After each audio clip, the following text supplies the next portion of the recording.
Okay, let's play some damn chess.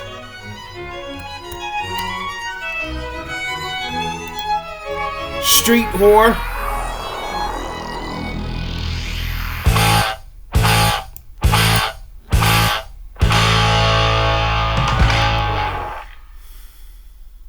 Hello and welcome. Thank you so much for the review. And I want to give an extra special shout out to Peyton Dooley, who is my most Suck my slut. as well as all of my other patrons Suck my and channel dick, members. bitch. Did Bear eat Epicurus? Bear states the dilemma thusly. Is God willing to prevent evil but not able? Then he is impotent. Is he able but not willing? Then he is malevolent. Is he both able and willing? Whence then is evil? Bear then claims atheists today consider this the coup de grace that has finished off theism once and for all. If God is both willing and Suck my able to slut! prevent evil, and evil still exists, this represents an apparent contradiction. On this basis, atheists claim it logically impossible for God to exist. I don't know of any atheists who think theism has been finished off once and for all. If that were the case, there would be no theism. If this were the definitive argument that rendered theism logically impossible, the only theists remaining would be people who insisted on being illogical. I do not believe that to be the case. There are certainly plenty of theists that hold to illogical positions, but not all theists are uneducated fools that they would have to be if theism were logically incoherent. While I find the position of many theists to be illogical, I would not go so far as to call most incoherent. Bear then says, theists claim God is able to prevent evil. If he is non-contingent and all-powerful, this is a foregone conclusion. Therefore, the omnipotence issue is settled. Rewrite the last two sentences, omitting the part about non-contingence, and the question begging should become obvious. If God is all-powerful, the omnipotence issue is settled. Yes, Phil. If we assume that God is all-powerful, then we are assuming God to be omnipotent. That is the definition of the word omnipotent. This does not settle the question of whether or not God is all-powerful, as you have merely asked us to assume it. But I will in fact assume it, for we cannot go on with the argument if we do not. We can't even discuss the argument without this assumption. Next, Bear says, theists also claim God is omnibenevolent, meaning he is all good. This isn't true of all theists. Certainly some theists say this, but not all theists. Hindu gods are not generally omnibenevolent. Deistic gods are not. There is debate within the Muslim faith as to whether Allah is omnibenevolent. Bear has conflated belief in his God with all of theism. But like omnipotence, omnibenevolence must be assumed for the sake of the argument. So we will make that assumption. I am therefore accepting that your God, what you claim to be the real God, is omnibenevolent. In a bit, you will see that this character trait is what solidifies the argument. Bear goes on to say, Christians will go a step further and echo the words of the Bible saying, God is love. Love is more potent than goodness. So if the problem of evil is as valid as atheists claim, it's not going to go well for Christians, since not only is God not good if evil remains a present reality, but he is not loving either. If this is true, it is bad news for the followers of Jesus. God damn it. This does not follow. Nowhere was it established that a good God cannot exist if evil exists. I know of no one who has posited that the mere existence of evil precludes the existence of a good God. There is necessary evil, such as the pain that one feels from a vaccine, which we tolerate because of the greater good. Until we find a way to make all stupid, there will be necessary evil. It is not evil that cannot exist in a world with good God, but unnecessary evil that cannot exist in a world with a good God. Bear then quotes C.S. Lewis's alleged answer to the problem of evil in mere Christianity. It's long, but bear with me, pun intended, as this is the crux of Bear's argument, and thus we will look at it in its entirety. My argument against God was that the universe seemed so cruel and unjust. But how had I got this idea of just and unjust? A man does not call a line crooked unless he has some idea of a straight line. What was I comparing this universe with when I called it unjust? If the whole show was bad, all I can do is King Sullivan Sullivan the fuck out of him. so to speak, why did I, who was supposed to be part of the show, find myself in such violent reaction against it? Of course, I could have given up my idea of justice by saying that it was King private Sullivan the idea fuck of my out of own. him. But But if I did that, then my argument against God collapsed. For the argument depended on saying that the world was really unjust, not simply that it did not happen to From China! fancies. Thus, You oriental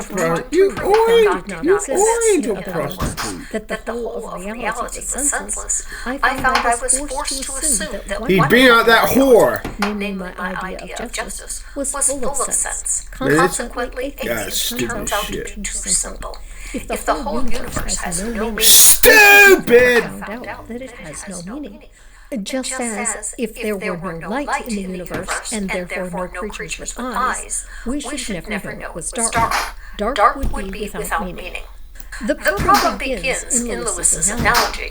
He says that in a universe with no light and no creatures with eyes, we should never know it was dark, emphasis mine.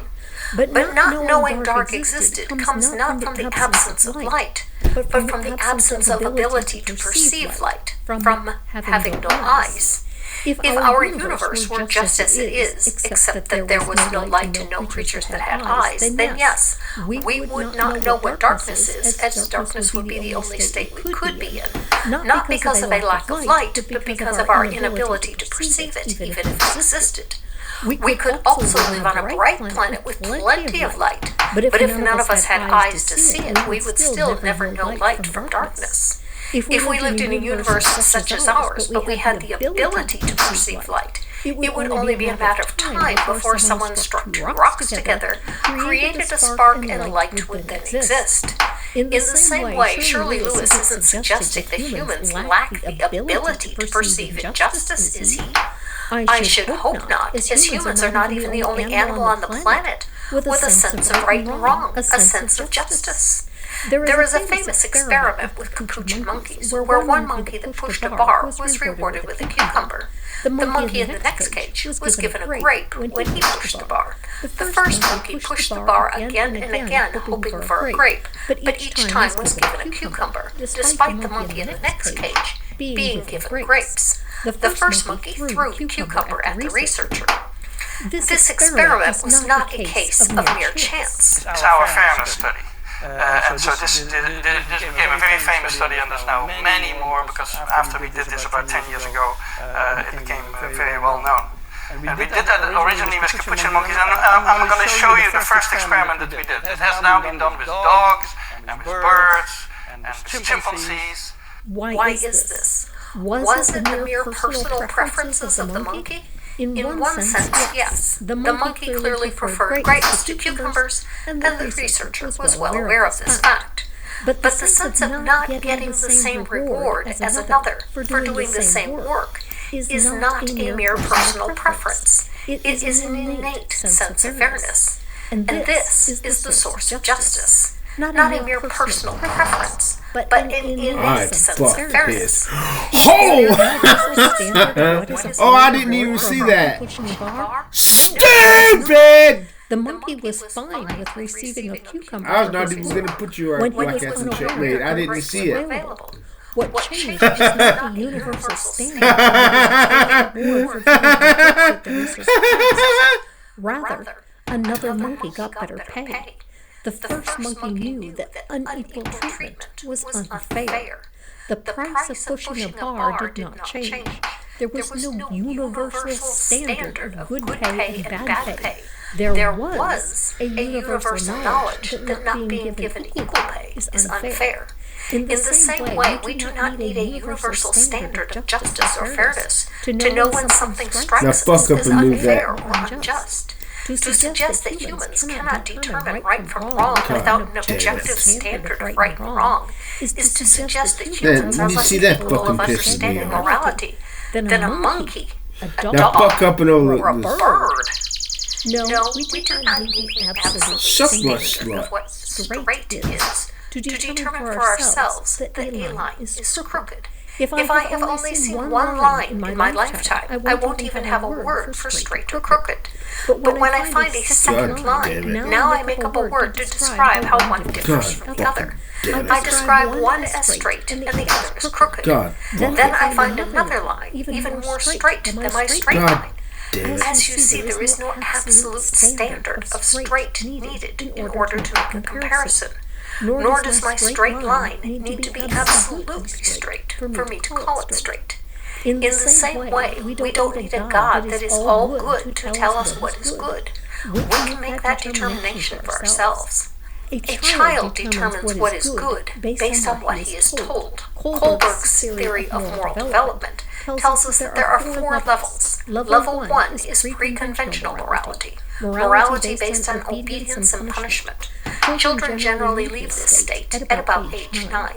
At this level, a child's decisions primarily are shaped by adult expectations. There are 2 stages. In stage 1, rules are seen as fixed and absolute.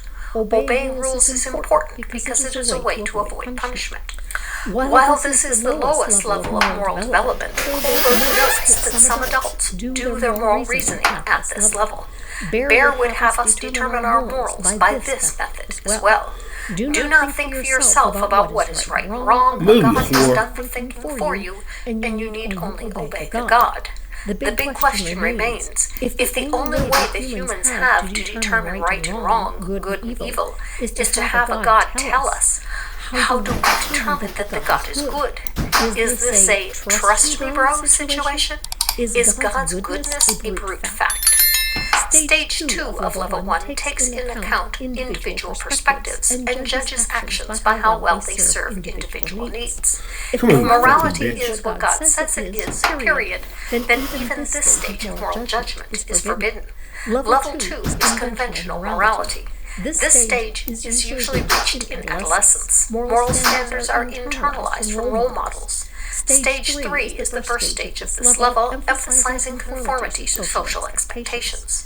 Stage 4 focuses on maintaining social order.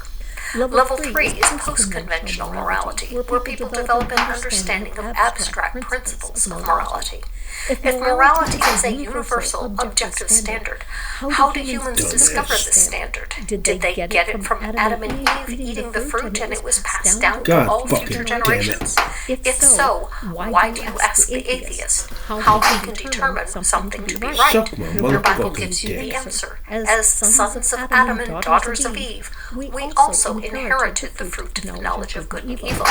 If you came upon your knowledge of good and evil by some other means, what was it? If you had no sense of good and evil prior to your God giving it to you at some stage in life, how would you know it was good? If things are good because God does them, which is how you have defined good, then there is no objective morality even in your viewpoint. What is good is subject to God's whims. If God decides that torturing babies for fun is good, then torturing babies for fun is good. If you say your God would never do that because that is evil, then God is not the source of your morality.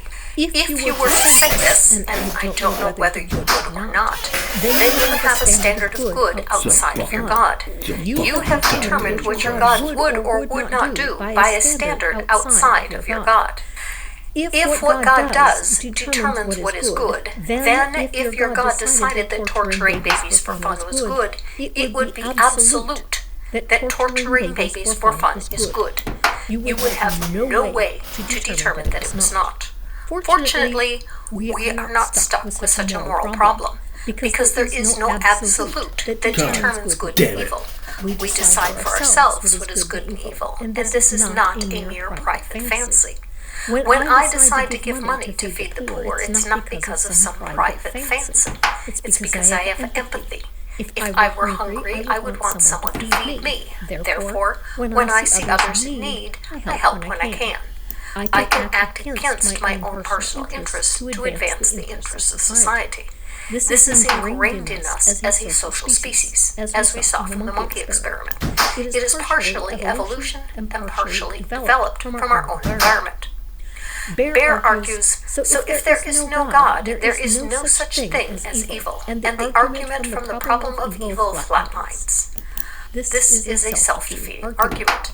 If the atheist does not have the objective measure of morality that the Christian has, then the atheist would not know that there was a problem of evil, as the atheist would not be able to identify anything as evil. But in reality, not only do atheists have a sense of morality, other animals do, and they have no gods. Clearly, it is not a belief in God that gives one a sense of morality. Bear argues that we human beings have a concept of evil built into us proves it did not originate with us. Here we agree. The concept of evil predates the existence of humans, and thus the idea did not originate with us. It existed in the animal world long before humans existed. When humans evolved, this was passed down to us by our non-human ancestors. I realize that Bear does not accept that we have non-human ancestors, but the evidence is overwhelmingly in favor of it. I will not argue the point as it is beyond the scope of the question before us. Bear next asks, the right question is God obligated to exercise his prerogative to prevent evil by force? I agree in part. I agree that the right question is whether being perfectly benevolent obligates God to prevent unnecessary evil. I do not think that it need be done by force. Phil, why do you limit your God? If your God is really all-powerful and omniscient, he should be able to prevent unnecessary evil without needing to resort to force. For example, if someone is on the way to commit murder, cause them to have a flat tire, cause their license tag to fall off the car and then they get pulled over for not having a license plate. Delay them until they can no longer commit the crime, or send someone into their life that will talk them out of it. This is one of my pet peeves about apologists in general. So many of them think that the only way that their God can prevent evil is by killing the perpetrators, when the perpetrators are human. But not all evil is of human origin. Much evil in the world results from natural disasters, sometimes called acts of God. If God wanted to prevent something like the flood at Camp Mystic, he didn't need to use force. He simply needed to refrain from causing the flood. Or does your God not cause floods? Even if he doesn't, he certainly has the power to prevent them, if he is the triumphant God that you claim him to be. Bear then goes into a long discussion of why God need not be the cause of evil. This point is irrelevant, as the question does not ask where the evil came from. Rather, and Bear himself framed the question, does God have an obligation to prevent evil? The source of evil is irrelevant to whether or not God has an obligation to prevent evil. Next, Bear gets to the heart of the problem. But surely this begs the question, no? It assumes that there is a moral principle God must obey if he exists that says if he is able to prevent evil but doesn't, he is responsible for it and therefore guilty of it. Where did those who defend the Epicurean dilemma get this principle? Remember, they have formulated a moral principle that God himself must obey, lest they accuse him of being evil. How do we know this moral principle exists and applies to God? Did we make it up on our own? If we did, why would God be obligated to obey it? The principle comes from your claim that your God is all-loving. If God is all-loving, he is obligated to act consistently with that character trait. If he fails to act in a manner that is loving, if he fails to do what would be the loving thing to do, then he is not all-loving. You made this argument yourself and claimed this obligation for your God yourself, just 3 pages back, on page 40, when you said, "For God to lie would contradict his nature as being the source and guardian of all truth. So it's logically impossible for God to lie. This speaks of God being true to his nature. If he isn't, he's not God, because his nature is not logically coherent. In the same way, for God to act or fail to act consistently with being all-loving would be a violation of his nature and would be logically incoherent. If God is able to act or fail to act, resulting in harm to any sentient being, it need not be human, then God is not all-loving and is not the person you claim him to be. A God could still exist, but it would not be an all-loving God. On page 44, Bear argues for divine command theory. He says, if he, God, is the creator of mankind, it follows that he has the authority to do what he pleases with any given member of the human species. If he wants to take away the life that he has given, either by direct action or passively allowing it, he has that right. If God has the right to do whatever he wants with what he created, that would include shooting puppies. That would include torturing babies for fun. That would include the right to be what most apologists declare to be objectively evil. I don't have enough faith to believe that torturing babies for fun isn't really objectively wrong. Mr. Bear, do you claim your God has the right to be objectively evil? If so, what is objectively evil is not determined by your God. If the standard of what is good or evil is whatever your God chooses to do, it is not an objective standard, as it is subject to the whims of your God. Further, if your God is capable of This is boring! This is boring! This is boring! Therefore, if you are right that your God has the authority, Suck my slut! The ground, away from the bombs. Suck my slut. Suck my slut! Who's this bitch?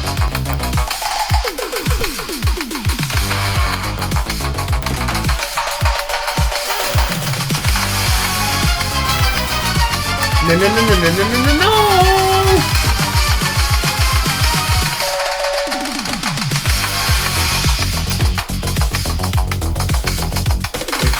Uzi, Emily.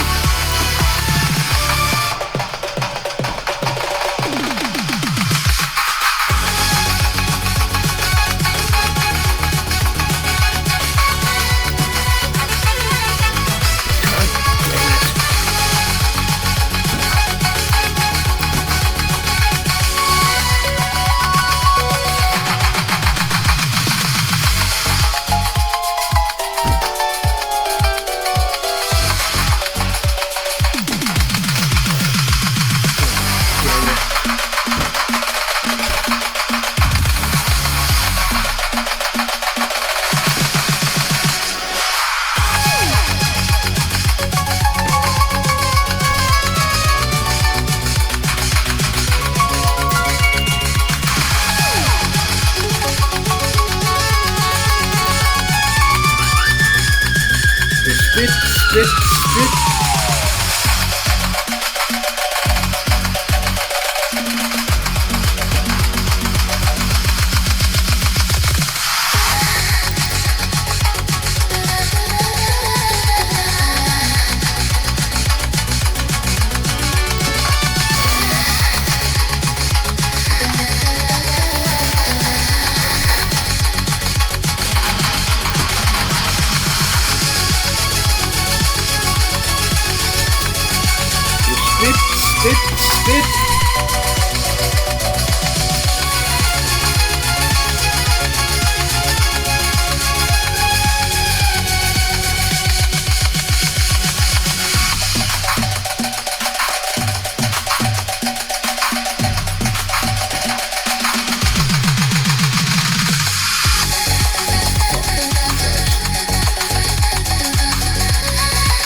Fuck with me up.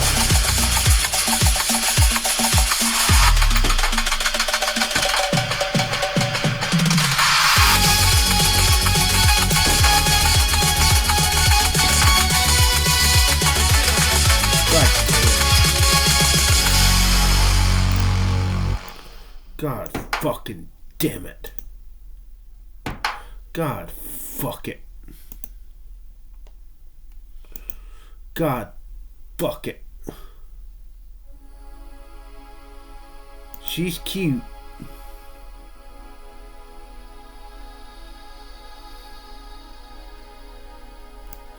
And fuck this shit. Goddamn motherfucker. Fuck this goddamn shit. Man, fuck this shit.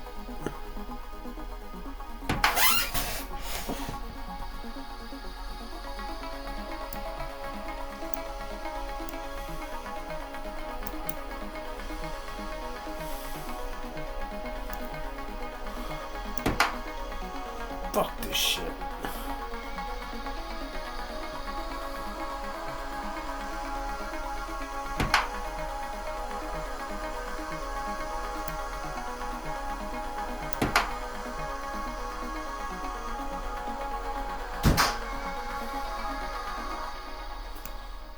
Suck my dick, bitch. Fuck this motherfucking goddamn shit.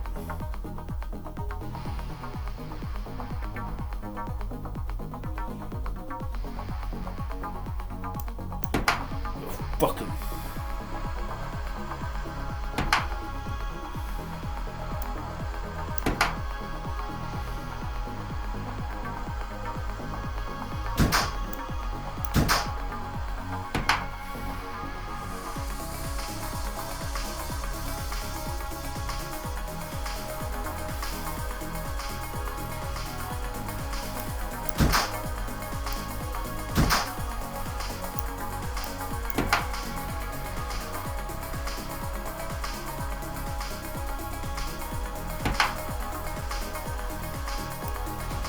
suck my dick, bitch. Suck my motherfucking dick. God damn it. God fucking damn it.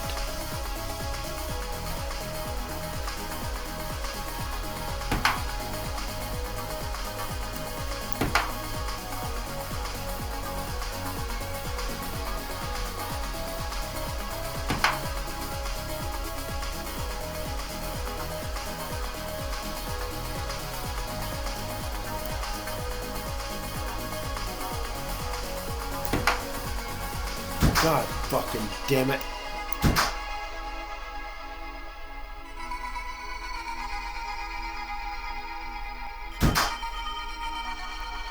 Suck my motherfucking dick. God fucking damn it. Bitch, you suck my motherfucking dick. Bitch, you suck my... Bitch, you suck my motherfucking dick.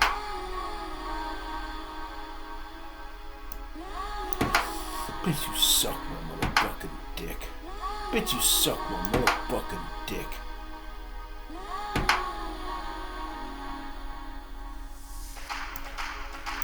Bitch, you suck my motherfucking dick.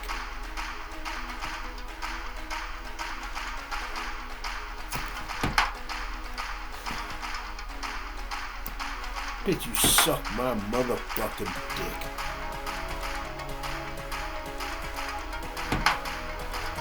Bitch, you suck my motherfucking dick.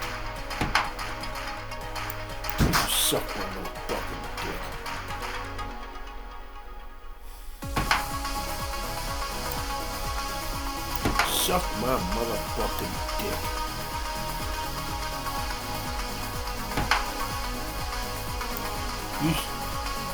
You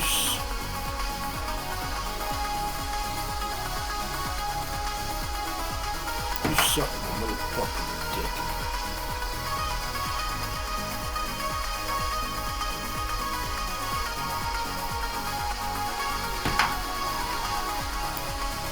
You suck my fucking dick.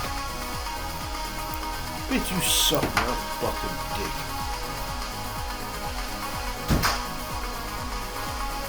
Bitch, you suck my motherfucking dick.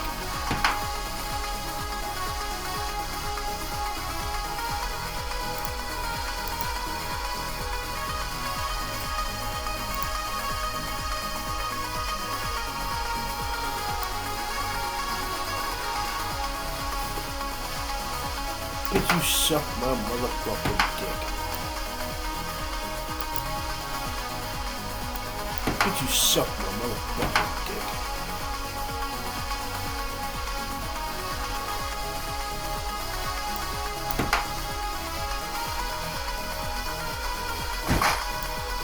suck my motherfucking dick.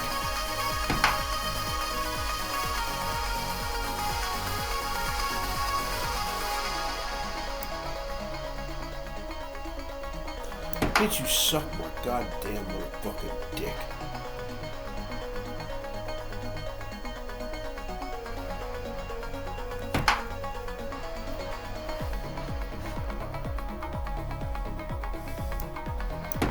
Bitch, you suck my fucking dick. Bitch, you suck my fucking dick. Bitch, you suck my motherfucking goddamn dick. God damn it. Stupid! Stupid!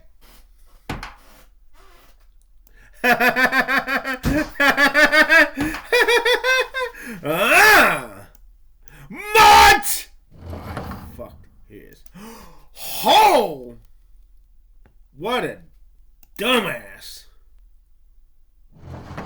I mean, what a dumbass. The spitster.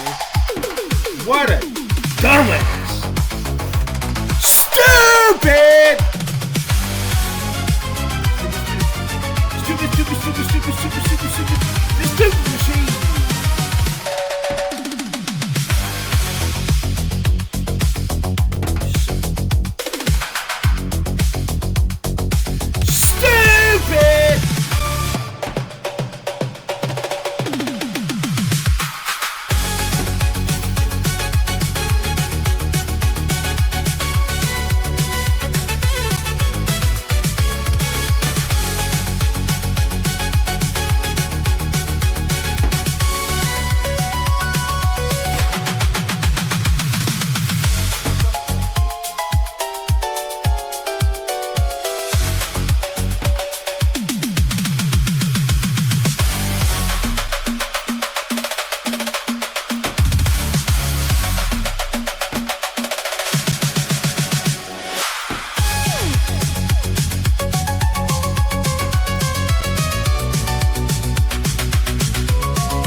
Dumbass.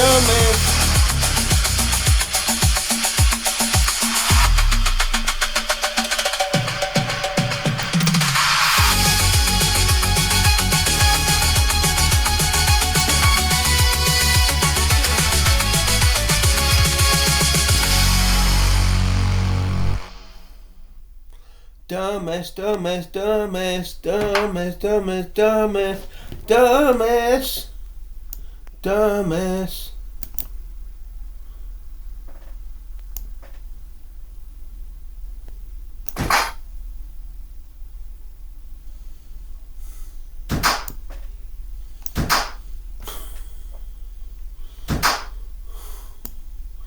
Let the slaughter begin! Slut. Suck my motherfucking dick. Suck my motherfucking dick, bitch. Suck my fucking dick. Bitch, you suck my dick, bitch.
Stupid!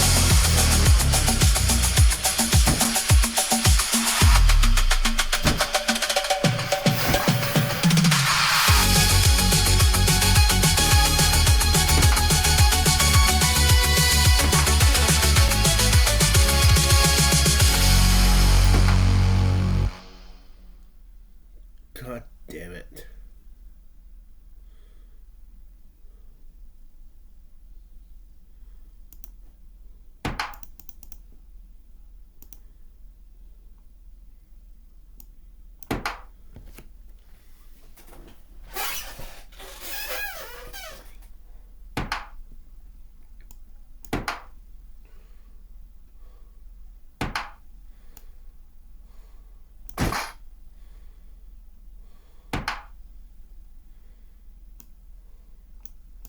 I just got myself a whore.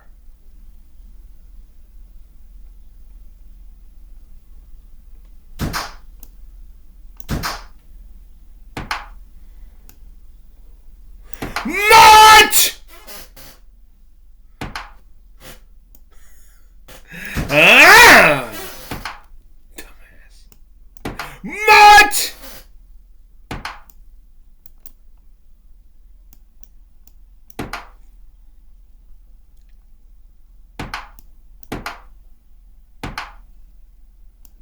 Whisper ngo.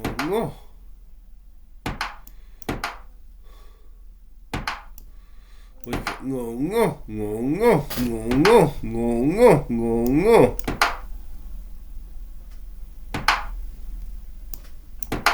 Mutt!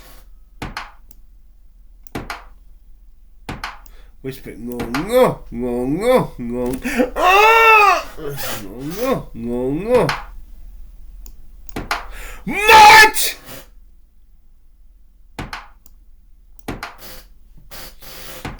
Whisper, no.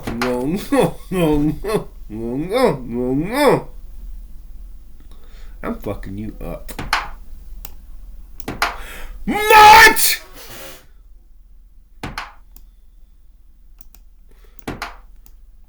I got one word of advice for you. Resign. Slut.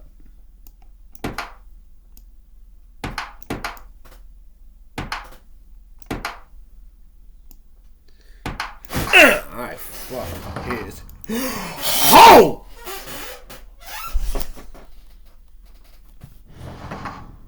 Dumbass.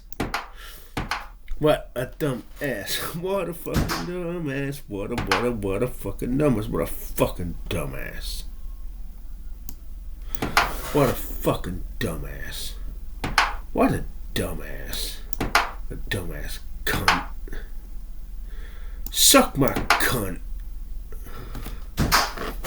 God damn it.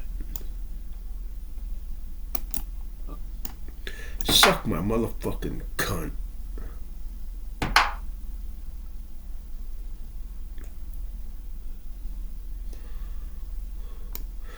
Bitch, you suck my cunt. Bitch, suck my cunt. Bitch, you suck my cunt.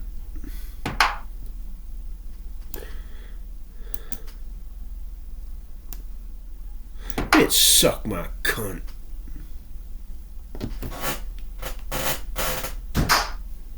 God damn it. Bitch, suck my motherfucking cunt.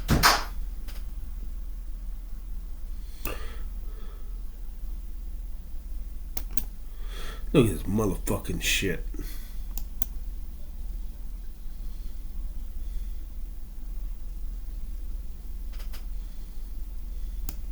Bitch, you suck my cunt. God damn it. Bitch, you suck my cunt.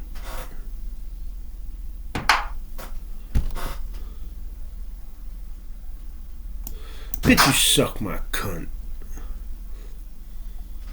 Suck my cunt. Bitch, suck my cunt. Bitch, you suck my cunt. Bitch, suck my cunt.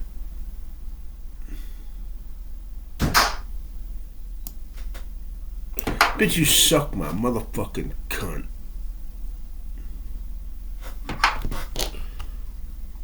Bitch, suck my cunt. Bitch, you suck my cunt. Oh, fucking goddamn fucking Christ. Oh, fucking goddamn fucking Christ. Oh, fucking Christ. Oh, fucking goddamn fucking Christ. Oh, bitch, suck my cunt. Bitch, you suck my motherfucking cunt. Bitch, you suck my cunt. Now fuck up and move that palm right here.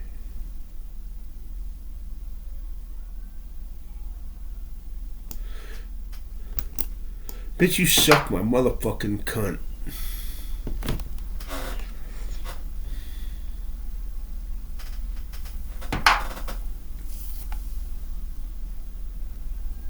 Bitch, you suck my cunt.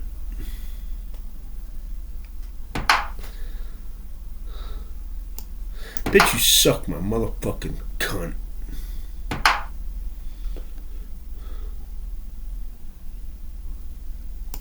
Bitch, you suck my cunt. Bitch, you suck my motherfucking cunt. Bitch, you suck my cunt.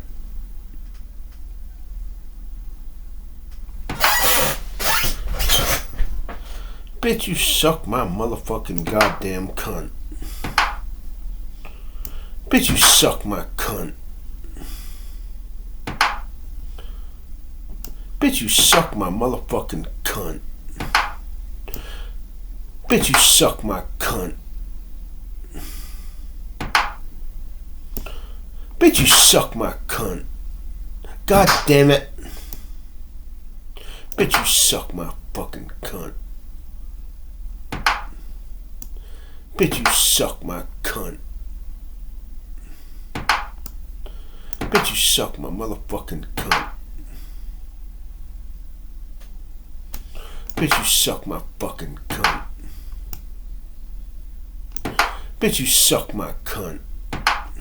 Bitch, you suck my cunt. Bitch, you suck my motherfucking cunt.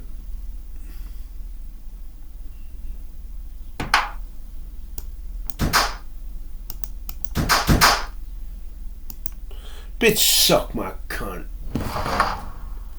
Kiss my dick. Suck my ass. I'll dick you up. Kiss my dick. Kiss my dick. Kiss my dick.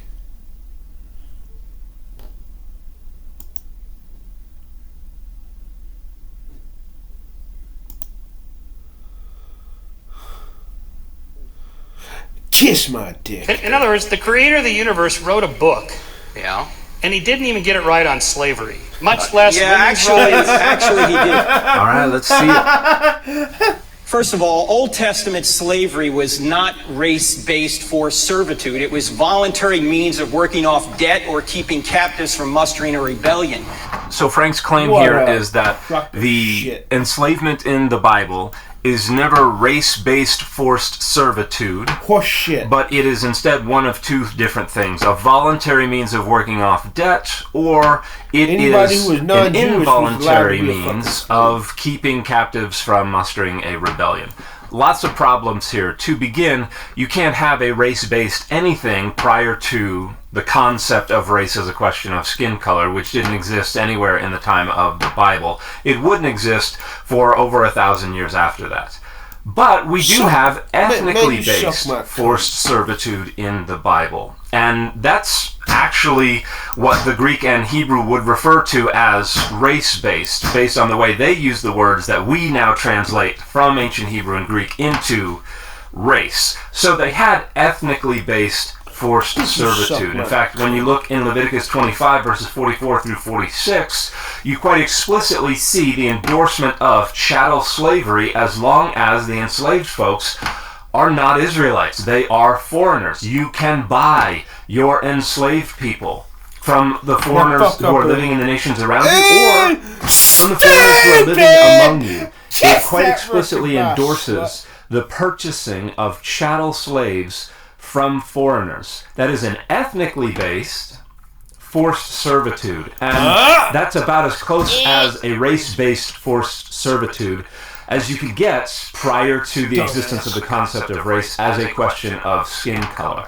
So the lines are actually a lot closer than Frank would like you to believe. Now that brings us to the claim that it was either a voluntary means of working off debt, or it was an involuntary means of keeping captives from mustering a rebellion. The latter is easier to dispatch because the means of keeping captives from mustering a rebellion was to just kill all the males. As we see in Deuteronomy 20, in the rules of warfare, as we see in Numbers 31, you just killed all the males. Sometimes you left the children alive, sometimes you did not leave the children alive. That's what they did if they were afraid of a rebellion. There is absolutely no syllable of the Bible that suggests that enslavement was a means of keeping captives from mustering a rebellion, much less the only reason there was chattel slavery. As we've already seen, Leviticus 25, 44 through 46 quite explicitly endorses a chattel slavery that has nothing to do with captives. It is entirely about purchasing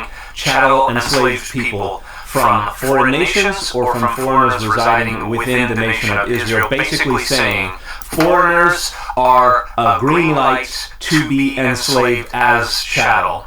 Israelites, red light. Israelites can only be subjected to debt slavery. And that brings up the notion of debt slavery. It was not always voluntary. We can look at 2 Kings 4, where a mother whose husband was a prophet, the prophet is dead. She goes to Elisha and says, guess what? The creditors are at the door to take my children as slaves. So children could be taken from parents in order to pay off those debts. And also, when we look at early American slavery, the largest population of enslaved folks in the Americas actually develops after the outlawing of the international slave trade. How did we get more enslaved folks in America after we cut off the slave trade? From breeding slaves. And guess what is explicitly legal regarding debt slaves in the book of Exodus? Breeding them. It quite explicitly says, if a master gives an enslaved person, a debt slave, an Israelite,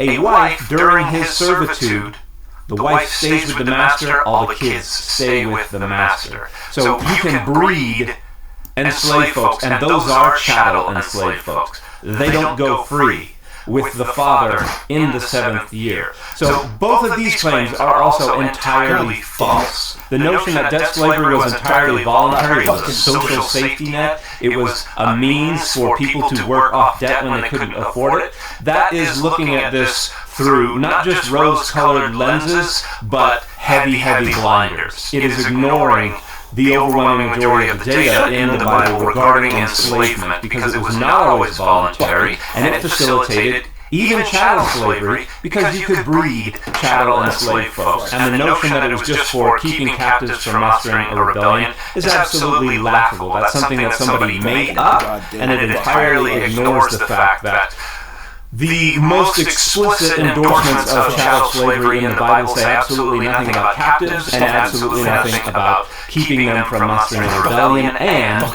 the policy for keeping captives from mustering a rebellion is quite clearly just dispatching the males. So Frank's claims here are laughable. They have nothing to do with what's going on in the Bible. And yes, the slavery that is endorsed in the Hebrew Bible is about as close to race-based forced servitude as you could get prior to the invention of the concept of race as a question of skin color, because the Bible quite explicitly endorses ethnically based forced servitude. Secondly, slave trading is condemned in the Bible both in the Old and the New Testaments. So Frank's claim here is that Exodus 21:16 and 1 Timothy 1:10 flatly prohibit the slave trade, and this claim is demonstrably false. Exodus 21:16 prohibits kidnapping a male Israelite citizen for sale into the slave trade, and 1 Timothy 1:10 prohibits the illegal trading of slaves. And any kind of close interrogation of the text will bear this out. Because when we look in the Covenant Code, which is what Exodus 21 is a part of, the author is very careful to precisely specify the social status of the victim of crime, because punishments for crimes differ sometimes depending on the social status of the victim. And the most clear example of this is the law of the goring ox, which the author of the Covenant Code has borrowed directly from the laws of Hammurabi, just like pretty much everything else in the Covenant Code. But this is Exodus 21 verses 28 through 31. And there we see that the law applies to a victim who is either an ish or an isha. And then another passage talks about when the victim is a ben or a bat. So that would be male or woman, and then ben or bat would be son or daughter, so that would mean boy or girl, male or female child. And then another passage talks about when the victim is an eved or an amah, a male enslaved person or a female enslaved person. So they are very careful to designate the social status of the victim. Exodus 21:16 prohibits the kidnapping of an ish. And the kidnapper is put to death whether they have already sold the ish or whether the ish is found in the hands of the kidnapper. So this is prohibiting the kidnapping of male citizens, of Israelites. And one of the reasons that we can confirm that this is clearly what's going on here with the designation of the victim only as ish is that it would directly parallel the same law in Deuteronomy 24:7, where kidnapping one of your brethren, one of the sons of Israel, is explicitly prohibited. That would be a male Israelite citizen. So Exodus 21:16 is just prohibiting the kidnapping of male Israelite citizens for sale into slavery. That is not a prohibition on the slave trade. We can go back to the early Americas prior to the closing down of the international slave trade, and we can wonder what a law prohibiting the kidnapping of a white adult male citizen would have meant to the slave trade. Absolutely nothing.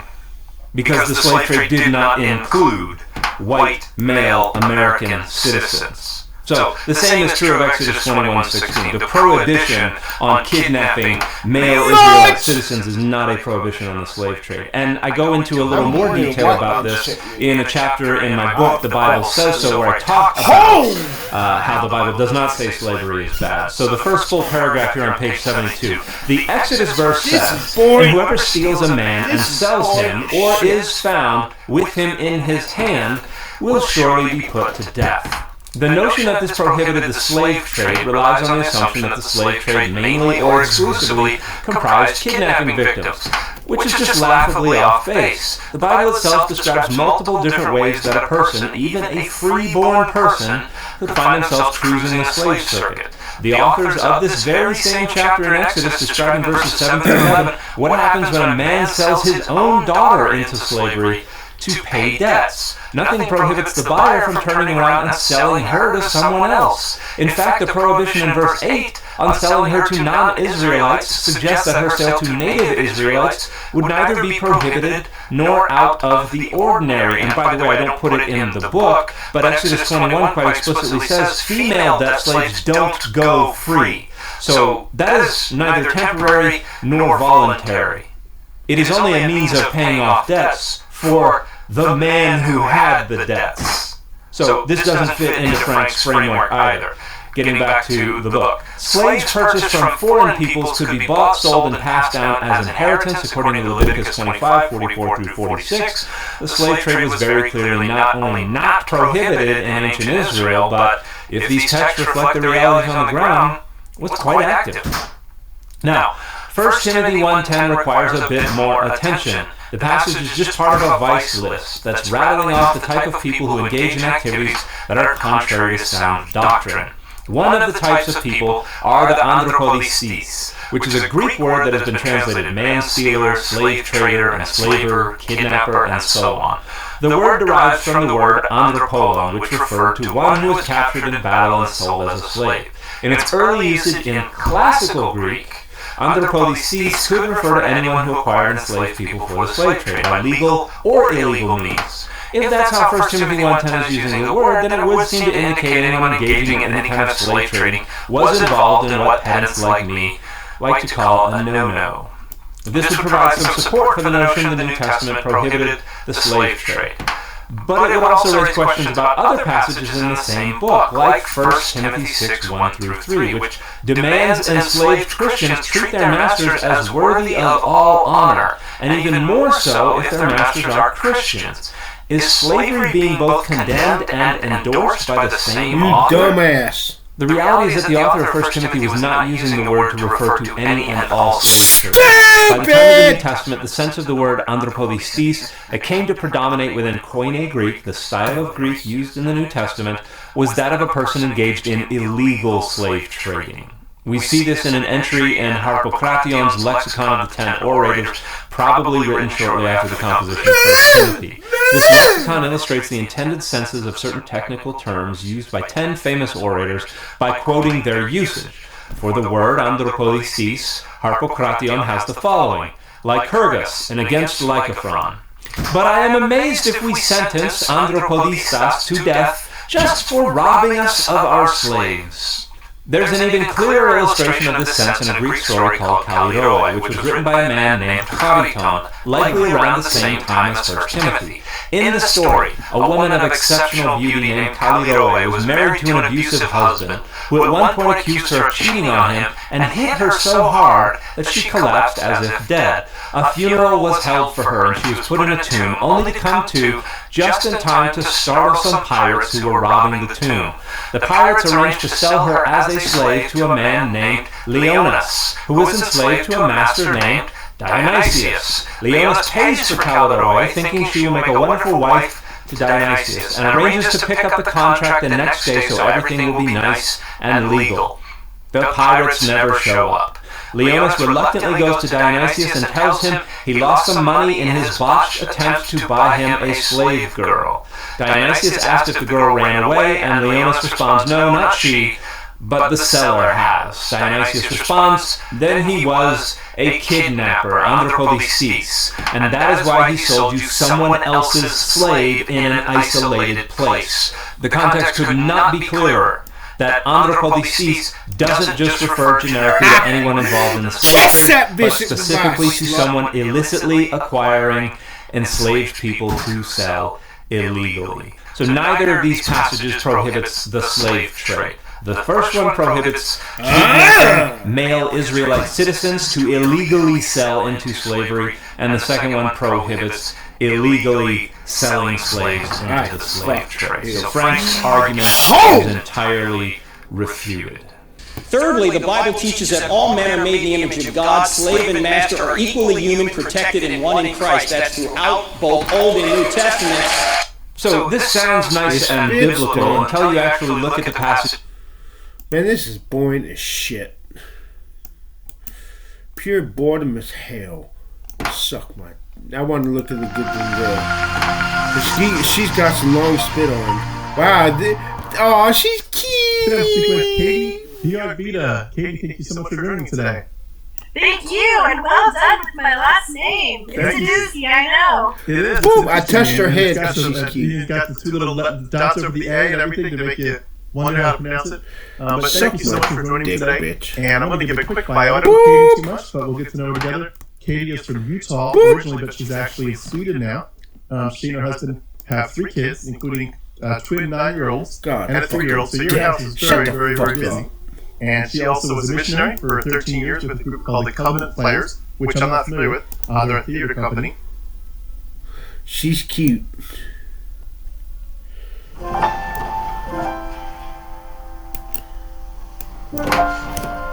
How do you make sense of tragedy?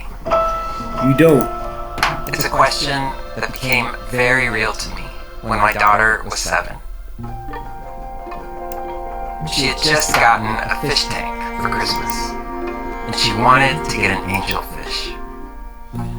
I brought her to the pet store to pick one out. They only had one left, and I'll be honest, it didn't look great. Anyone who's had pet fish knows that they're not exactly known for their longevity, but her heart was set on an angelfish. So, I bought her an angelfish. On the ride home, I asked what she wanted to name it, and she told me Amanda. Amanda. My heart skipped a beat.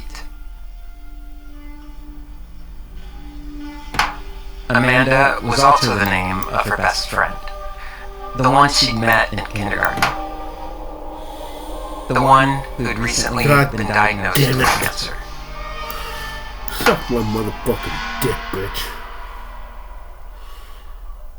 My girl, maybe we name your fish something else, since you already have a friend named Amanda. She looked up at me with huge brown eyes and a hint of sadness in her voice. No, Dad. Amanda loves angelfish, so we have to name it after her. I'm such a sucker. Suck my dick, bitch. I was determined to keep that fish alive for as long as possible. We followed every instruction. I'm sick of having the water, checked the pH levels, acclimated the fish slowly to the tank. But it wasn't enough. The very next day, we found ourselves crowded into our tiny bathroom, giving our fish the only funeral we knew how. There was so much pain in her tears. We thanked Amanda for her short time in our home, and then said goodbye as I flushed. Flushing the fish down the toilet, that sucks. Why do you bury the damn thing? When the tears dried, the questions started. Son of a bitch. Why did she have to die? Where is she now? Where? Is she ever going to come back? Where is she now? What do I even tell her? I'm fixing that ear, you rook. What would my parents have told me? They probably would have told me a story from the Bible to help make sense of it all. But my daughter didn't know any of those stories. And to be honest, those stories have become complicated for me. Would you make a girl spit? And that's something I never want to give my children. So, in my 7 years as a parent, I come to lean on some other powerful stories. Bitch, you suck, my. The stories that my daughter knew were from books like The Hobbit or The Princess Bride. Bitch, you suck my dick, bitch. And, of course, her absolute favorite, Harry Potter. You suck my dick, bitch. So as I looked into you his tear-soaked face, bitch. With a best friend on the brink of death, you suck that fish who had just died, you suck my dick, bitch. We turned to what we knew. I reminded her of a Hufflepuff named Cedric. While competing in a game, he gets caught in the wrong place at the wrong time. Voldemort, the embodiment of evil, told his lackey to kill despair, meaning Cedric. You suck my dick, bitch. And he did. It forces Harry you suck my dick, and us bitch. to deal with death as something arbitrary. You suck my cruel, motherfucking dick. Meaningless. Near the end of that book, Dumbledore tells Harry if he should have to make a choice between what is right dick and what is easy, to remember his friend. Dick. Remember what happened to a good and kind and brave boy, just because he crossed paths with evil.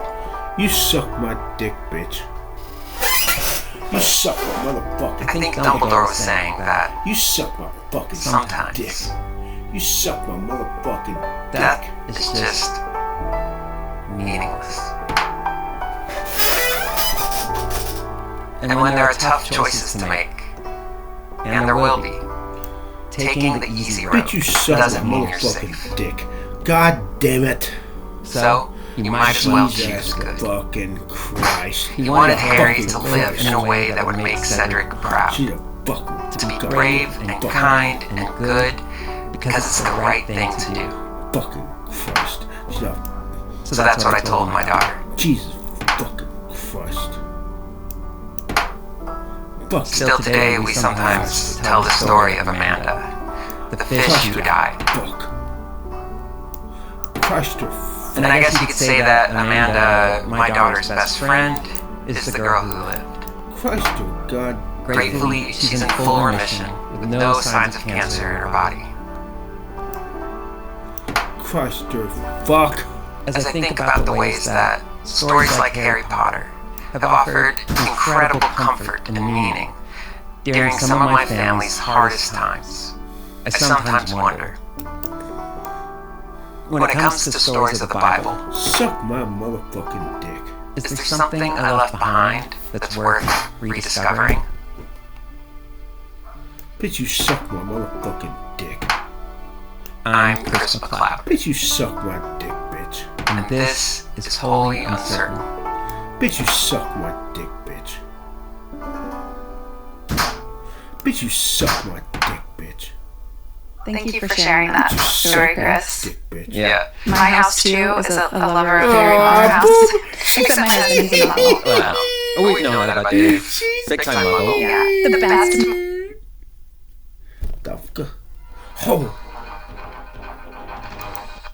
Holy Ghost.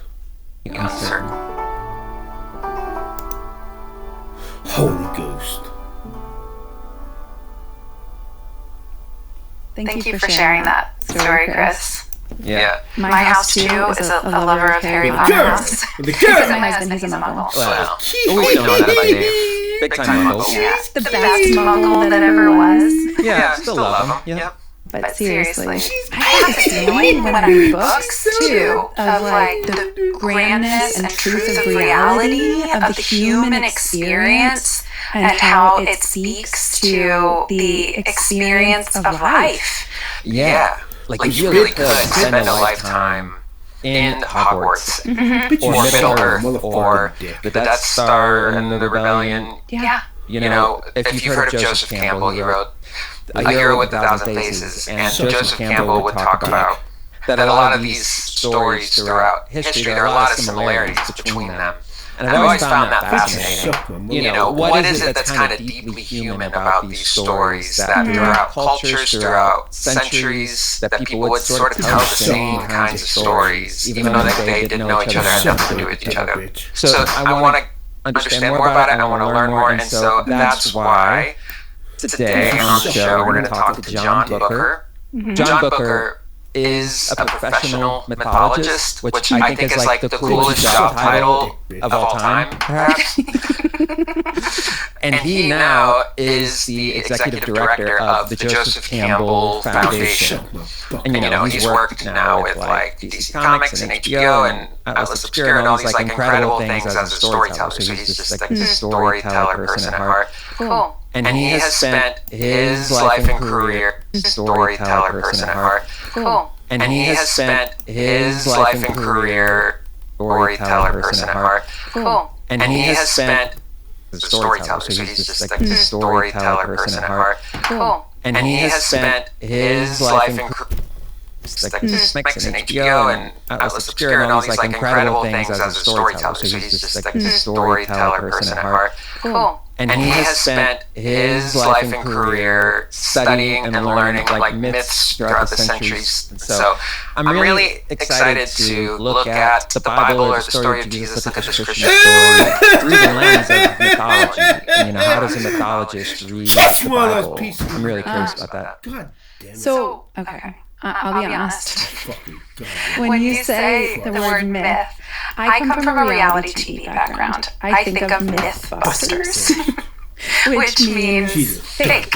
Is that what you're saying? Like through the lens of like, if there's this fake story, like, or what do you mean by myth? Really good question. And the answer is no. That's not what I mean. I don't mean fake.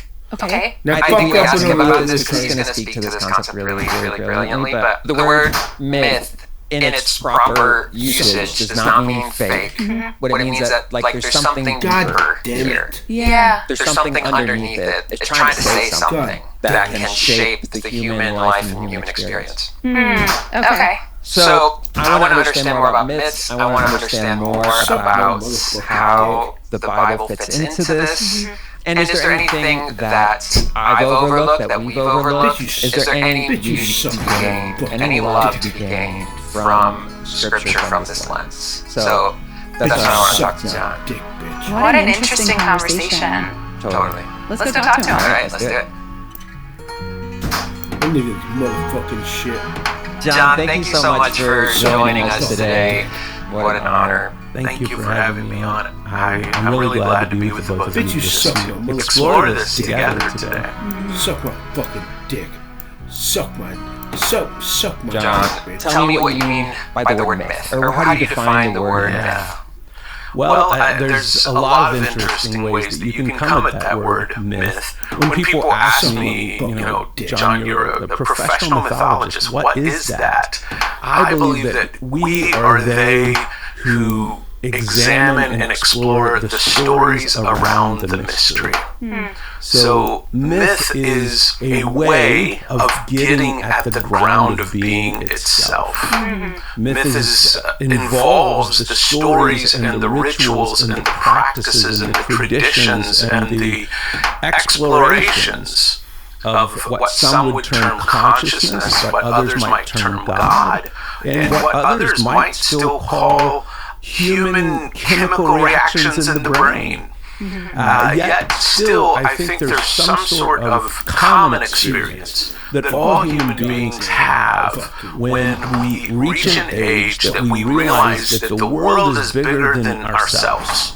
And, as a child, we come to this realization first through our parents, who feed us and clothe us and care for us and bring meaning to our lives that we sometimes get angry with. And there's all of these things about that initial relationship. But as we grow older, we start to recognize that our experience of the world and our experience of life is bigger than just ours and our parents, that there are other people that we might go to church with or that we go to school with. And we start to recognize that this world is full of a lot of different types of ideas and individuals and places.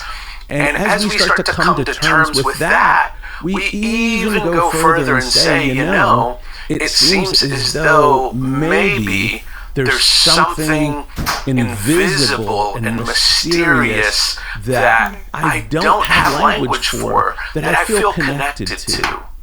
And I think, as we progress in our paths towards trying to give some sort of articulation to what that experience is, we oftentimes get at odds with each other. And we will disagree about, no, it's this, or no, it's that, or no, we should call it this, or we should call it that. And now I want to be clear and say that myth, contrary to popular belief, doesn't mean lies. Sometimes that word myth is used to describe lies. That we say, oh, that's just a myth.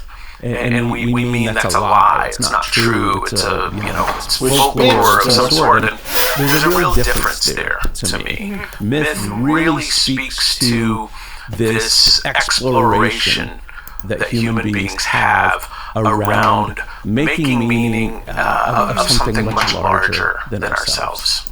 Yeah, I was just talking to Chris about this. I think that, the colloquial understanding of the word myth is untrue, right? But I do find your definition of the word myth is untrue, right? I think that, the colloquial understanding of the word myth is untrue, right? But I do find your definition and the greater literary understanding of the word myth is so interesting. It's the ways that we have as humans made meaning throughout history, and that there are different traditions that have made meaning in different ways. And Chris and I come from a Christian tradition that we inherited, and so I think it's cool to be able to explore that idea with you a bit today, and what kinds of things we can glean from this through the understanding of myth. Well, I think you'll be surprised what similar backgrounds we all share, and I have probably went a completely different direction than the two of you with that, but I keep a very tender heart towards every path that people have taken to find meaning and purpose in the world, because I feel like that is, in many ways, what we're all after, is trying to, get some understanding of something beyond ourselves, and there's a lot of mystery to that. So I tend to lean into the uncertainty and not be rattled by that. I think uncertainty is becoming like a, if I can use the word, spiritual practice, for both of us, in similar and different ways. Maybe tell us a little bit about that story. Like, where'd you come from? How'd you get from point A to point B? What is John Booker's myth? Well, I was born the son of an Assemblies of God pastor, and the first, you me both, by the way. Okay, I did not know that was the particular. He was He also was in the non-denominational, but between assemblies. I love finding that commonality. And that was really the first, 7, 8, 10 years of my life, was my father being a pastor. Some things happened in my father's journey of faith, but it's probably safe to say that he struggled with his faith, even, having been a pastor. And he stepped away from ministry, trying to reconcile inside himself, what he had studied and what he was putting his life, towards, and if that was the best fit. And he began to work in other areas. And there was always a struggle with finances in our family. We always really struggled with finances. And my father made a really poor financial decision that ended up with him in prison. And so when I was about 13 or 14 years old, my father went to prison. And the first Christmas that my father was in prison, the church we were attending decided that they were going to take up an offering for our family so that we might have Christmas presents and things. And, my mother told us the church is going to do this, it's a wonderful thing. But when the Sunday comes around that this is going to happen, it's quite a surprise to me that the pastor calls my mother and me and my brothers up to the front of the church and tells everyone, we're going to be taking up an offering for this family, and they're going through a tough time. And I just remember looking out into the eyes of my friends who couldn't even meet my gaze because they were, so embarrassed for me. And I remember thinking, if this is what religion is about, if this is what God is about, then no thank you. This is really crushing, to me. And that was a real turning point in how I felt. Now, you're 13. I didn't have a lot of other options besides continuing to go to church, but it was a real stab, in my heart.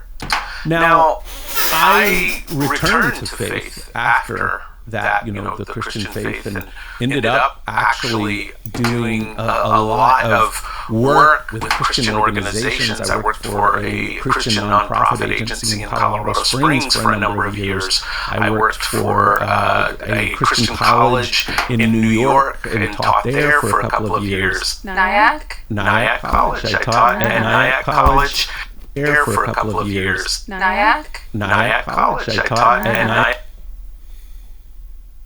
Since you wrote a sad what did Ham do to Noah while he was passed out in his tent? And why was it so bad that Noah cursed Ham's son with perpetual enslavement? Hey everybody, I'm Dan McClellan. I'm a scholar of the Bible and religion, and I'm talking about Genesis 9. Here's the text of verses 18 through 27, and this is really where we find our story. There's some oddities in this story. I want to read it, identify some of those oddities, and then talk about some of the ways that people have tried to resolve them, and then go on to explain what seems to me to be the best explanation for what's going on here. First, we're going to start in verse 18. The sons of Noah who went out of the ark were Shem, Ham, and Japheth. Ham was the father of Canaan. These three were the sons of Noah, and from these the whole earth was peopled. Noah, a man of the soil, was the first to plant a vineyard. He drank some of the wine and became drunk, and he lay uncovered in his tent. And Ham, the father of Canaan, saw the nakedness of his father and told his two brothers outside. Then Shem and Japheth took a garment, laid it on both their shoulders, and walked backward and covered the nakedness of their father. Their faces were turned away, and they did not see their father's nakedness. When Noah awoke from his wine and knew what his youngest son had done to him, he said, "Cursed be Canaan. Lowest of slaves shall he be to his brothers." He also said, "Blessed by the Lord my God be Shem, and let Canaan be his slave. May God make space for Japheth, and let him live in the tents of Shem, and let Canaan be his slave." Okay, let's talk about some oddities here. First, before we get to the curse, we are reminded twice that Canaan was the son of Ham. Now, this is peculiar because the author is really foreshadowing something that's going to happen. You need to know that Canaan is the son of Ham for the story to make any sense. But when we look at Genesis 10, Canaan is the youngest son of the four sons of Ham. So Canaan, if he's even born yet, and it's not clear that he has been born yet when this narrative is being told, is the youngest. There are 3 other older sons. So that's a peculiarity. Another thing to note is that Noah seems to know what happened as soon as he woke up, with nobody around. And so whatever happened, did it leave evidence? Or did somebody tell Noah? The text seems to suggest he figured it out on his own, but it's not clear that whatever was done would have left evidence and also allowed Noah to identify the perpetrator. So most likely what we have here is something going on literarily. In other words, they're telling a story in a way where you're not supposed to worry about some of these details. Well, how did Noah know? He just did. Don't worry about it. And that is one of the many indicators that this is all a literary creation. This is all fictional. But then we get to perhaps one of the weirder parts of the story. Noah says he knew what his youngest son had done to him. Now, in order to see why this is weird, you have to know that in the Hebrew Bible, when you list one's children, you list them oldest to youngest. That is the convention. That is what is pretty much always followed. Ham is not the youngest son of Noah.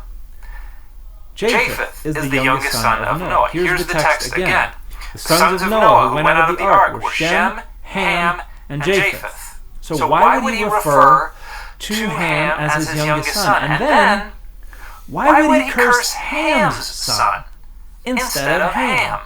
Canaan is the youngest son of Ham, but Canaan is not the youngest son of Noah. Also, it says lowest of slaves will he be to his brothers.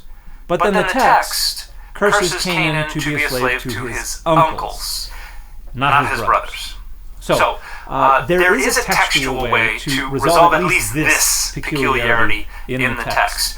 Ham likely was not a part of the story originally. Canaan likely was the youngest son of Noah. The children get shuffled at some point. So, if we understand Noah's children to be Shem, Japheth, and then Canaan, not only does it make sense that Canaan is the youngest son, it makes sense that Canaan is cursed to be a servant to his brothers, Shem and Japheth. It clears all of that up.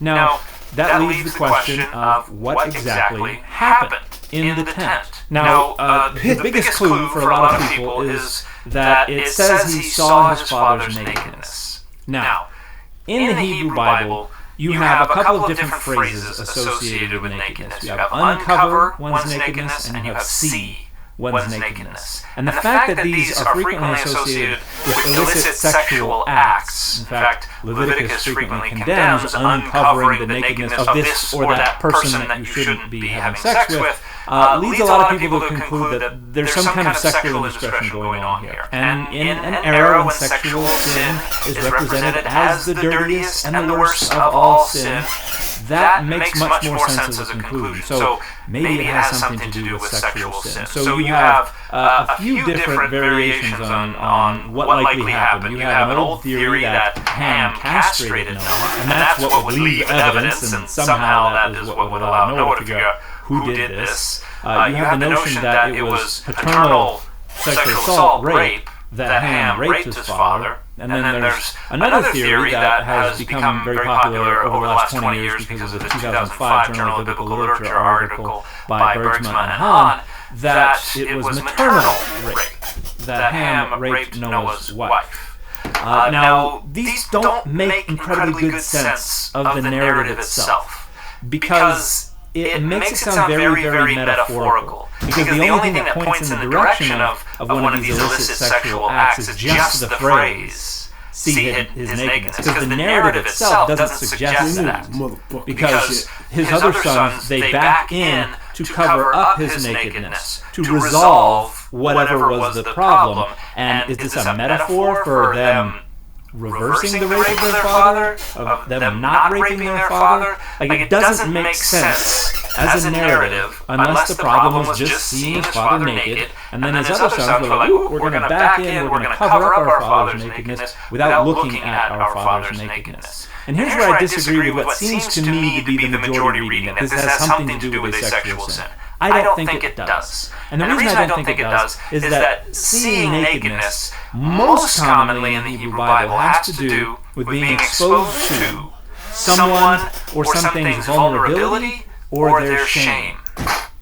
The only time that I can find where seeing someone's nakedness directly has to do with illicit sexual activity is this text, Leviticus 20, verse 17. If a man takes his sister, a daughter of his father or a daughter of his mother, and sees her nakedness, and she sees his nakedness, it is a disgrace, and they shall be cut off in the sight of their people. He has uncovered his sister's nakedness, he shall be subject to punishment. So we have both the seeing of the nakedness and the uncovering of the nakedness that seem here to indicate an illicit sexual act. But in my opinion, these terms don't refer inescapably to a sexual act. It seems to me to be kind of metonymic. Seeing the nakedness and uncovering the nakedness is one step in a number of steps that results in an illicit sexual act. So we're just referring kind of euphemistically to one of the early steps.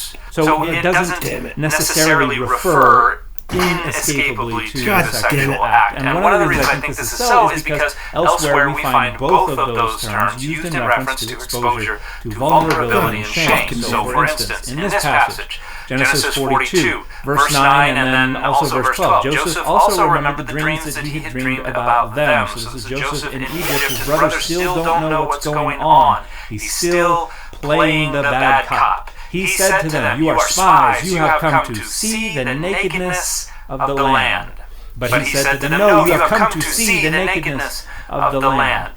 The idea here is that they have come to spy out the vulnerability of the land on behalf of their own nation. We also have in Isaiah 47:3, "Your nakedness shall be uncovered, and your shame shall be seen. I will take vengeance, and I will spare no one." And this is the use of nakedness as a symbol of shame. And the same thing is true of Lamentations 1:8. Jerusalem sinned grievously, so she has become a filthy thing. All who honored her despise her, for they have seen her nakedness. She herself groans and turns her face away. This is about shame. And then we have the two phrases brought together again in Ezekiel 16:37. "Therefore, I will gather all your lovers with whom you took pleasure, all those you loved and all those you hated. I will gather them against you from all around and will uncover your nakedness to them, so that they may see all your nakedness." So here the ideas are quite literal. We're uncovering your naked body. They're going to see your naked body, and this is about shame.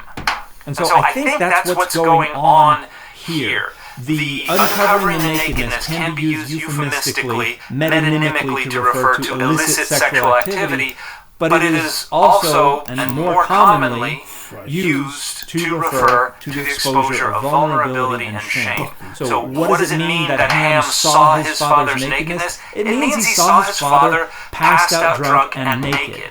And that is exposure to your father's shame. You're supposed to protect your father's honor. So what was Ham's sin? He failed to protect his father's honor and then went out and giggled and said, "Guess what I just saw?"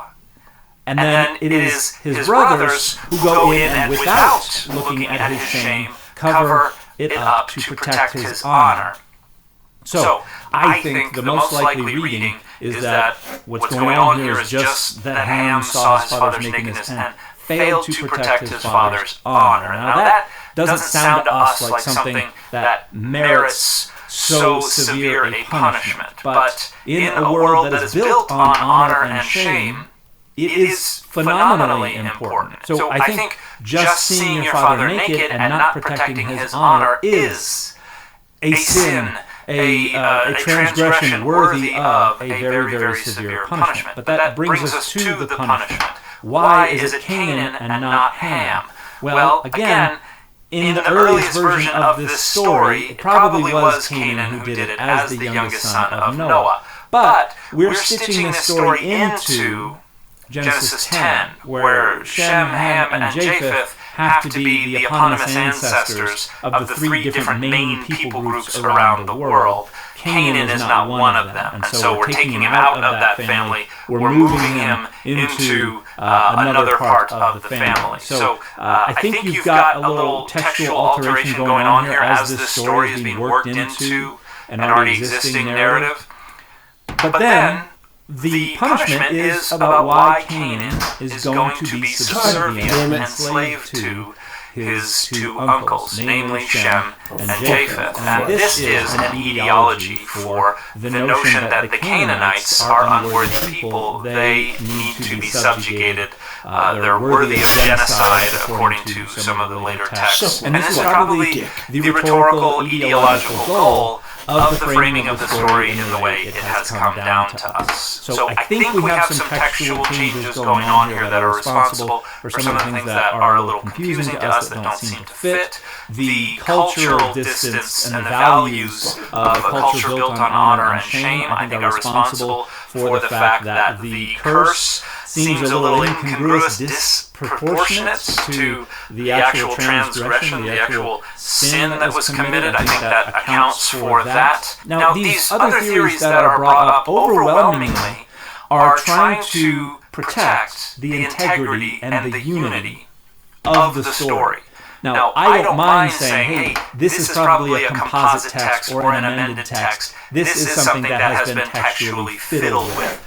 Critical scholars generally don't mind doing that. It's not the first thing that we jump to, but it is something that is not off the table. Most of these other theories that reduce this to some kind of sexual sin are trying to preserve and protect that unity. They want to make sense of why the curse would be Canaan. Oh, well, maybe Ham raped Noah's wife, and the result, the offspring, was Canaan. That's why Noah is cursing Canaan. So all of this is a way to make sense of it by using the act as the variable, and by keeping off the table the textual instability of the story. We're not going to go to that. That is outside of the question. We're going to use that variable of the act to try to resolve all of the incongruities, the inconsistencies, the confusing parts. So I think that's why the sexual sin theories have become so popular. Additionally, it's a lot more salacious for a society that does not think of exposure to a parent's nudity as so grievous a sin. Something sexual is just what the doctor ordered. That's going to be something that is going to make the story a lot more interesting to people today. That's going to make the punishment seem to fit the crime a lot better. But in the end, I think the narrative pretty clearly explains what happened. The son simply saw the father naked, and rather than protect the father's honor, went out and spread news about this, and so the other two sons had to come in and protect the father's honor, and that was considered a heinous transgression, and it resulted in the cursing of Canaan. But this was really all an etiology for why the Canaanites are unworthy people and why they should be subjugated to all the nations around them. And I think that's what's going on in the story of Genesis 9, and I think acknowledging textual instability and being willing to recognize a composite or at least an amended text resolves all of the issues a lot more easily and a lot more parsimoniously than trying to insist that some kind of grievous sexual sin was being smuggled in here with this metaphorical story about a dad being naked and other sons having to cover him up. And the fit for this video is the Chili Peppers. God damn it. Oh, fucking goddamn fucking Christ.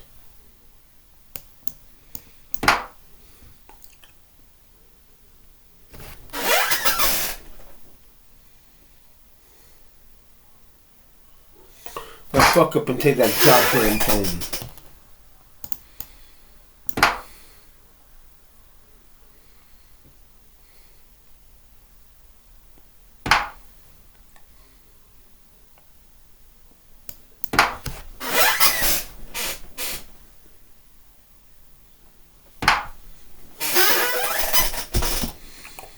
Bitch, you suck my motherfucking dick.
Bitch, you suck my motherfucking dick.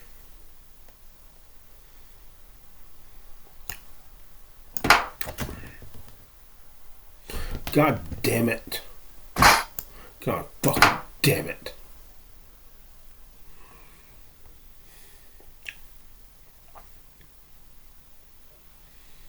God fucking damn it.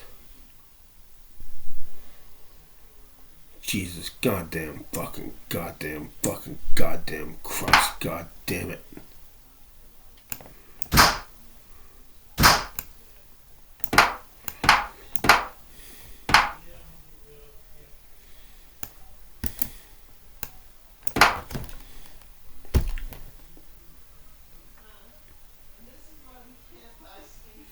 God damn it. God fucking damn it.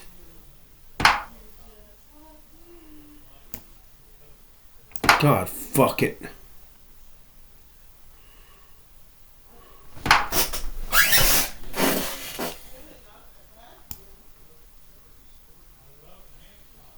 God fucking damn it.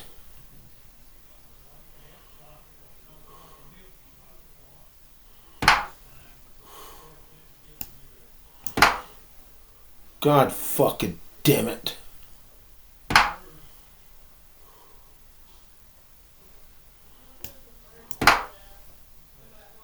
God damn it.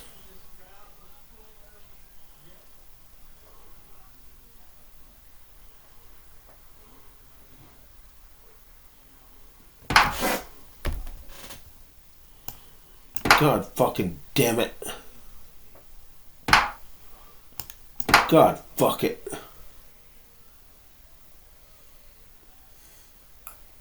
God damn it.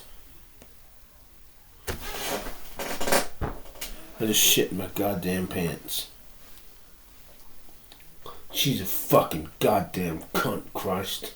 A fucking goddamn cunt. This is a god fucking stalemate.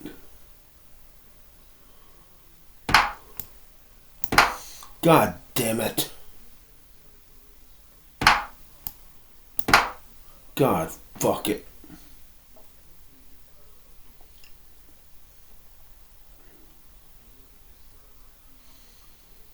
God fuck it. God fucking damn it.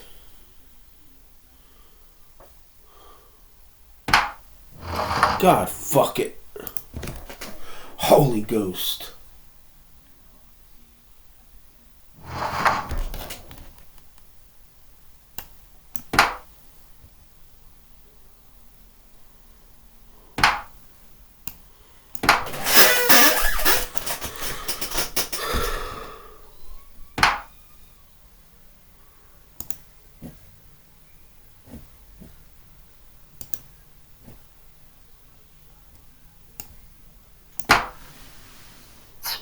So that he'll be able to get on and notify everyone.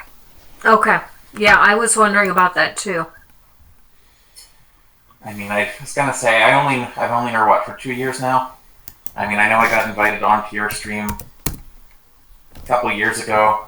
I think that was sometimes after I stopped going at it with well, I'm not gonna mention his name, especially since he's being a transphobic piece of...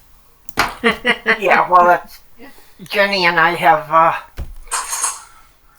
really lost track of how it was we first met, but, that, I've known her for, like, at least 7 years, which was nearly as long as I've been online. That's about the same amount of time that I've known her, because I've known her since very shortly after I became an atheist. But she was always happy to let me change the topic to something like planes. You goddamn bitch. Very shortly after I became an atheist. But she was always happy to let me change the topic to something like planes.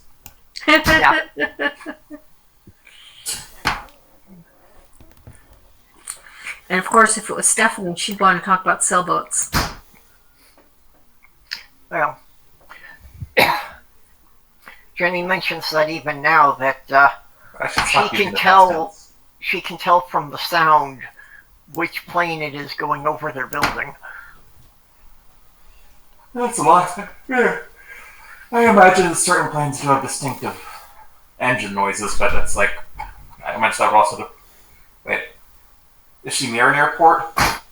She's in the flight path for the Minneapolis airport. Okay, yeah, it's like, I mean, technically we have an airport here, but it's not like we get that many planes because it's not like a major hub. Jenny's in La Crosse, Wisconsin at the moment. No. No, she's moved? Yeah, that's she was moved to a facility in St. Paul. Oh, so she's real close to you now. Yeah. Yeah. You can go visit her. It's about 75 miles, and yeah, I'm definitely planning to drive down there.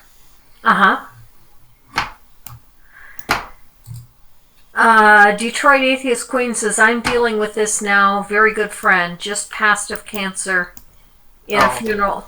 Funeral is this week anyway, and the last thing that they said was a prayer that they posted. Yeah. Well, sorry to hear you're dealing with that. Yeah. I also have a brother who's dealing with cancer, and he's going through chemo right now, and he's doing pretty well, though.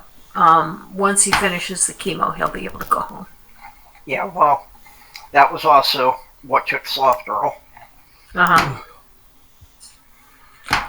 My mother and sister both have cancer currently, and what would be my mother-in-law passed away from cancer here recently. So, yeah, dealing with some of that here too. Aunt Jura says, I met Jenny on Critical Cupcake streams during COVID. We did a kind of would you rather game. She was the first friend I made in this community. That's special, Aunt Jura. That's really special. Yeah, that was the Critical Questions show. Oh, okay. That he would even, take like people suggesting questions, sent them into him. But that just they would ask all sorts of really weird questions. I have a prize from that show. I got the prize for having the funniest answer. That's why I'm looking around. It's in this room somewhere. Yeah, I've seen it behind you in some of your other videos. Yeah, I've had it behind me on some streams. Do you want me to share what I got that for? Yeah. Okay. Somebody asked a question about, do you trim your own bushes or do you have someone do it for you? Aha. And I took the question very literally, knowing very well that the answer that I was giving had a lot of sexual connotations to it, which was, I said, I have somebody else trim my bushes. And they asked me, do you do it, is it one person? And I said, no, it's a team that does.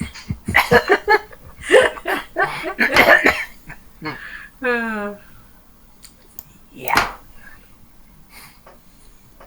Oh, goddamn poems. I might wind up doing a replay on that. Because Cupcake has sent me the list of all the questions from the first season. Fucking Christ.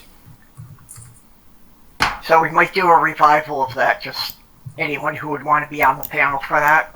I think I missed that one, but I do remember like a trivia, some sort of trivia game show where I know Godless Engineer was the reigning champion and I beat him. Maybe that was Dr. Ben's trivia you're thinking of. I don't think it was Dr. Ben. Okay. It was like a game show. They gave like prizes, so I have like a Star Wars comic. Oh, neat. It's not like I was trying to beat the Godless Engineer. It's just yeah, they just hit on a subject that you are good with. Okay, we have gotten in 2 more donations to Jenny's fund here.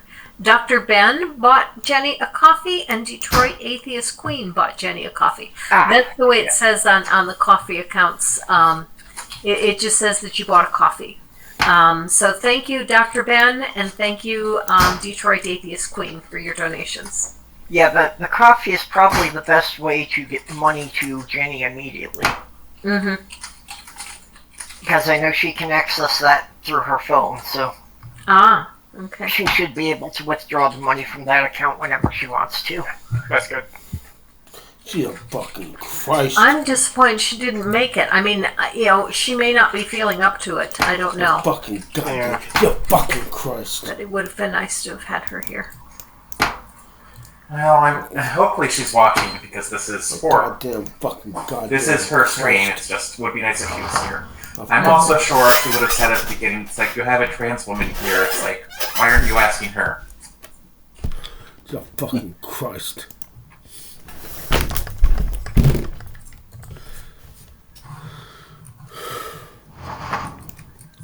But fortunately, Purple came in, and Purple's much better at dealing with those sort of things anyway. Goddamn fucking cunt. Goddamn I am? fucking goddamn Holy Ghost fucking Christ. Well, see, all of you guys hang out with Jenny a lot more than I do. Holy Ghost fucking most of my conversations with Jenny take place behind the scenes. I see her over on your channel a lot, Purple, and of course that's where I met her and joined, several streams and got to know her over there. And Jenny makes any stream just a party almost. I mean, it's she's so much fun to have around, and she has a way of letting you know when you may be taking yourself a bit too seriously. And I've always loved the way that Jenny's able to interact with people, even those that she may not, she may strongly disagree with, or even somebody that she doesn't like. She's able to do it in a way that everybody else that's listening benefits from it, because again, the wit and humor that she's able to insert into things is just great. And I've never had a dull conversation with Jenny. It's always a blast talking to her. Yeah, Jenny has been co-host on my weekly live streams for, I'm guessing, about 5 years now.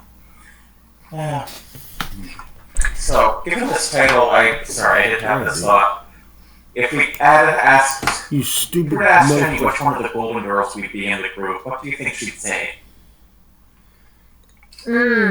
Jesus fucking. I barely remember that show. I remember Betty White being in that show, and I remember what was her name, Madge? Yeah. Madge? Yeah, Madge played oh hell. What was her name? You mean Maud? Maud, yeah. Maud. Which was the Arthur. Oh, yeah, Dorothy. Yeah, that's what I was trying to think of. Had that all twisted. Yep. Goddamn Christ. We figured it out. Fucking Christ. Yeah, Dorothy was the most intellectual one of the bunch. God, fuck. Wasn't Betty White the kind of the ditzy one? Yes. Yeah. She played Rose. And she got a lot of Minnesota jokes in there. When I was looking to make the thumbnail and I typed in "thank you for being a friend" and hit images to see what would pop up, most of what popped up was pictures of the Golden Girls. Yeah, I imagine so. Yes, it was the show's theme song. The reason for that is the title of the stream is when I sent the cookies and brownies to Jenny, that's what I wrote on the note, and she liked that so much that I made that the title of the stream. Oh. Yes, Blanche. Blanche was there too. Yes, that's right. Yeah. I would be Blanche. I would be the slug of Clutch. And if I remember correctly, that note you gave her was very important to her. Yeah, Sophia. Well, little notes like that, coming at an important time in people's lives matter a lot. I actually still have the note on my refrigerator that Nirvaga sent to me. She sent flowers when Soft Girl died. And I still have the note on my fridge from that. Jesus fucking goddamn. Because it's still something that I look at from time to time, and it's,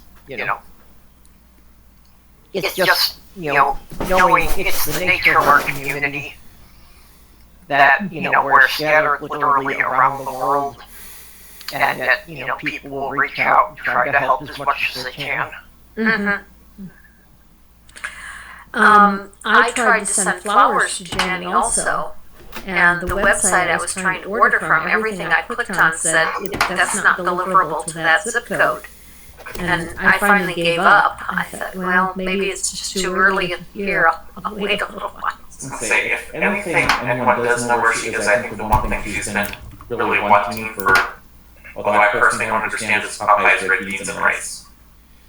They don't serve that. They don't sell that up there, do they?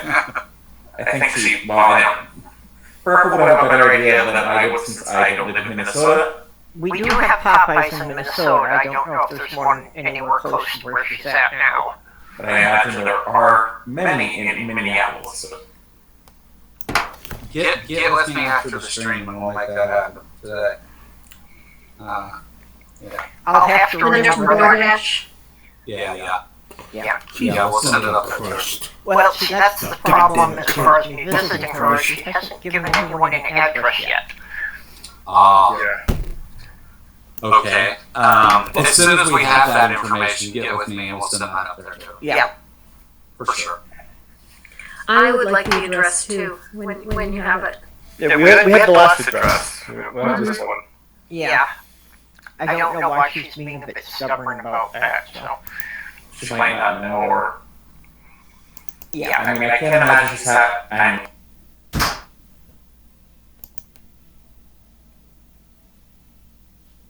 ended up actually doing a lot of work with Christian organizations. I worked for a Christian nonprofit agency in Colorado Springs for a number of years. I worked for...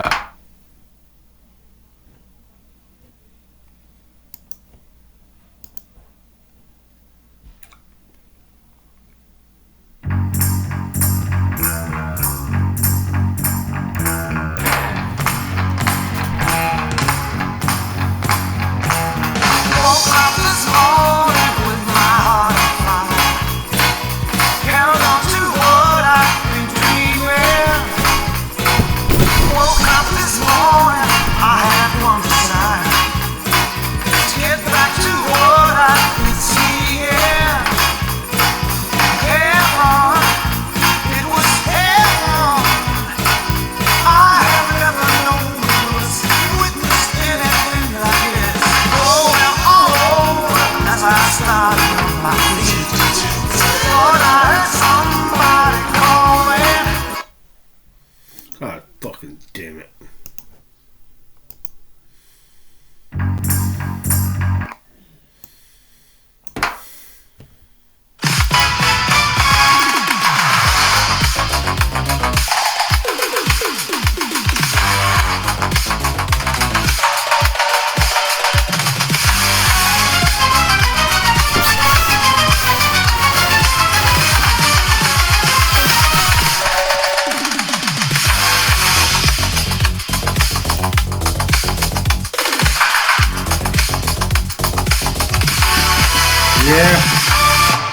Yeah.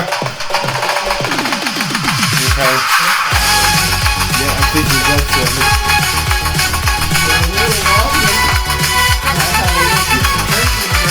Okay. Yep.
Would you make a girl spit?